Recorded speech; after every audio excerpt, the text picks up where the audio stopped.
नमस्कार मंडळी, sixth sense info चॅनलमध्ये आपले सर्वांचे स्वागत आहे। आज तुम्हाला सांगणार आहे मुंगसाचे सर्व शुभ अशुभ संकेत, मुंगसाचे आध्यात्मिक महत्त्व, तसेच धनलाभ आणि धनप्राप्तीचे योग। तर व्हिडिओ शेवटपर्यंत पहा। पुरातन काळापासून कावळा, साप, कासव, गाय, कुत्रा यासारख्या पशुपक्ष्यांचे फार महत्त्व असून ते आपल्याला विविध प्रकारचे संकेत देत असतात।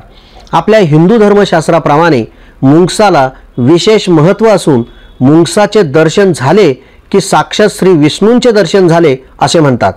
मुंगसाचे दर्शन झाले की येत्या काही दिवसातच धनलाभ किंवा धनप्राप्तीचे योग येतात आणि ज्यांना मुंगसाचे दर्शन झाले त्यांना लक्ष्मीची कृपा होते असे म्हटले जाते।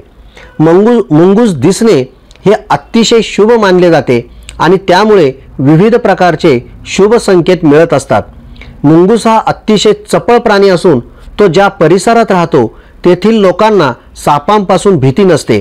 त्यामुळे भारतात अनेक ठिकाणी मुंगूस पाळलेले पण दिसून येतात। रस्त्याने जाताना जर मुंगूस दिसला किंवा आडवा गेला तर आपण ज्या कामासाठी चाललो आहोत ते काम पूर्ण होते। मुंगसाने मागे वळून दर्शन दिले किंवा अचानक अनेक मुंगूस दिसले तर धनप्राप्तीचे योग असून लवकरात लवकर तुमचे कार्य तडीस जाईल असाही त्याचा अर्थ होतो। तुमच्या घरात मुंगूस आला किंवा घराच्या परिसरात मुंगूस असतील तर अशा घरावर नेहमी लक्ष्मीची कृपा असते असे म्हटले जाते। मुंगूस अचानक दिसला किंवा मुंगसाने मागे वळून दर्शन दिल्यास तत्काळ 2 ते 3 सेकंदात हात जोडून डोळे बंद करावे आणि आपल्या मनातील इच्छा व्यक्त करावी, ती नक्की पूर्ण होते।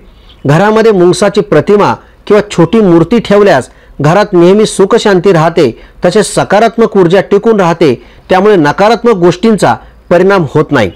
मुंगूस आणि सापाची लढाई रस्त्यात दिसली आणि मुंगसाने सापाला मारल्याचे बघितले तर आपली कोर्ट कचेरीची कामे मार्गी लागतील, तसेच संकटे आणि अडचणी दूर होतील असेही संकेत आहेत। स्वप्नात मुंगूस दिसला तरी ते शुभ संकेत असतात।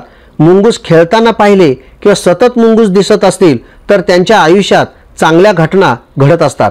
मुंगूस दिसणे, मुंगूस आडवा जाणे किंवा मुंगसाचे दर्शन होणे यामुळे माणसाच्या मनात सकारात्मक ऊर्जा निर्माण होते, चांगले विचार येतात आणि आता आपल्याला काहीतरी शुभ घडेल किंवा शुभ संकेत मिळतील अशी मानसिकता तयार होते, त्यामुळे शुभ घटना घडतात।